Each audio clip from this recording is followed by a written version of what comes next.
ଦୁନିଆରେ ଏହି ତିନି ଜଣ ବ୍ୟକ୍ତି ସବୁବେଳେ ଅସୁବିଧା ଭୋଗ କରନ୍ତି। ସେମାନେ ହେଲେ ପରୋପକାରୀ, ନିରୀହ ଏବଂ ବିଶ୍ୱାସୀ। କିନ୍ତୁ ସୁବିଧାବାଦୀ ଲୋକ ପରିସ୍ଥିତି ଦେଖି ନିଜର ରଙ୍ଗ ବଦଳାଇ ଦିଅନ୍ତି ଓ ବହୁତ ଖୁସିରେ ରୁହନ୍ତି। ସମ୍ପର୍କ ଯଦି ହୃଦୟରୁ ହୁଏ, ଭାଙ୍ଗିବାକୁ ଚାହିଁଲେ ବି ଭାଙ୍ଗେ ନାହିଁ। ଆଉ ସମ୍ପର୍କ ଯଦି ସ୍ୱାର୍ଥର ହୁଏ, ତାହେଲେ ଯୋଡ଼ିବାକୁ ଚାହିଁଲେ ବି ଯୋଡ଼ି ହୁଏ ନାହିଁ। ଏ ସଂସାରରେ ମଣିଷ ବରାବର ସଂଘର୍ଷ ଚଳାଇଥାଏ ତିଷ୍ଠି ରହିବା ପାଇଁ। କେତେବେଳେ ସେ ହାରିଯାଏ ତ ପୁଣି କେତେବେଳେ ଜିତିଯାଏ। ସଂଘର୍ଷ ଭିତରେ ବୀରତ୍ୱ ଲୁଚି ରହିଥାଏ, ବିଜୟ ଭିତରେ ନୁହେଁ। ଚୁପ୍ ରହିଲେ ଲୋକେ ନିଜର କହିବାର ସୀମା ଭୁଲି ଯାଆନ୍ତି, ଆଉ କହିଲେ ଆମର ଶତ୍ରୁ ପାଲଟି ଯାଆନ୍ତି। ମଣିଷ ହିଁ ମଣିଷର ଭୁଲକୁ ସୁଧାରି ଦିଏ ନାହିଁ, ବରଂ ସେହି ଭୁଲକୁ ଧରି ଝଗଡ଼ା ଆରମ୍ଭ କରେ। ତୁମକୁ କେତେ ଲୋକ ଚିହ୍ନିଛନ୍ତି ଏହା ମହତ୍ତ୍ୱପୂର୍ଣ୍ଣ ନୁହେଁ, କାହିଁକି ତୁମକୁ ଚିହ୍ନନ୍ତି ଏହା ବିଶେଷ ମହତ୍ତ୍ୱପୂର୍ଣ୍ଣ। ନିଜ ଖୁସି ପାଇଁ କାହା ହୃଦୟକୁ କଷ୍ଟ ଦେବା ନାହିଁ। ଥରୁଟିଏ ଭାବିବା, ଆମର ବି ତ ଗୋଟିଏ ହୃଦୟ ଅଛି। ଅନ୍ୟମାନଙ୍କୁ ଯନ୍ତ୍ରଣାରୁ ମୁକ୍ତ କରିବାକୁ ଚେଷ୍ଟା କରିବା।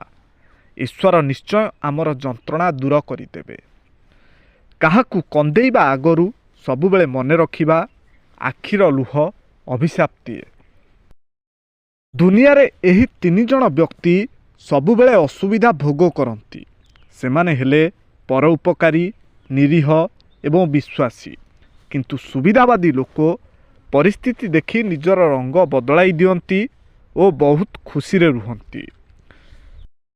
ସମ୍ପର୍କ ଯଦି ହୃଦୟରୁ ହୁଏ, ଭାଙ୍ଗିବାକୁ ଚାହିଁଲେ ବି ଭାଙ୍ଗେ ନାହିଁ।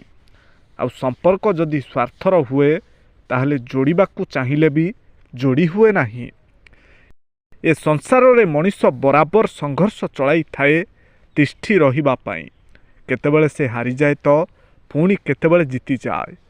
ସଂଘର୍ଷ ଭିତରେ ବୀରତ୍ୱ ଲୁଚି ରହିଥାଏ, ବିଜୟ ଭିତରେ ନୁହେଁ। ଚୁପ୍ ରହିଲେ ଲୋକେ ନିଜର କହିବାର ସୀମା ଭୁଲି ଯାଆନ୍ତି, ଆଉ କହିଲେ ଆମର ଶତ୍ରୁ ପାଲଟି ଯାଆନ୍ତି। ମଣିଷ ହିଁ ମଣିଷର ଭୁଲକୁ ସୁଧାରି ଦିଏ ନାହିଁ, ବରଂ ସେହି ଭୁଲକୁ ଧରି ଝଗଡ଼ା ଆରମ୍ଭ କରେ। ତୁମକୁ କେତେ ଲୋକ ଚିହ୍ନିଛନ୍ତି ଏହା ମହତ୍ତ୍ୱପୂର୍ଣ୍ଣ ନୁହେଁ, କାହିଁକି ତୁମକୁ ଚିହ୍ନନ୍ତି ଏହା ବିଶେଷ ମହତ୍ତ୍ୱପୂର୍ଣ୍ଣ। ନିଜ ଖୁସି ପାଇଁ କାହା ହୃଦୟକୁ କଷ୍ଟ ଦେବା ନାହିଁ। ଥରୁଟିଏ ଭାବିବା, ଆମର ବି ତ ଗୋଟିଏ ହୃଦୟ ଅଛି। ଅନ୍ୟମାନଙ୍କୁ ଯନ୍ତ୍ରଣାରୁ ମୁକ୍ତ କରିବାକୁ ଚେଷ୍ଟା କରିବା। ଈଶ୍ୱର ନିଶ୍ଚୟ ଆମର ଯନ୍ତ୍ରଣା ଦୂର କରିଦେବେ।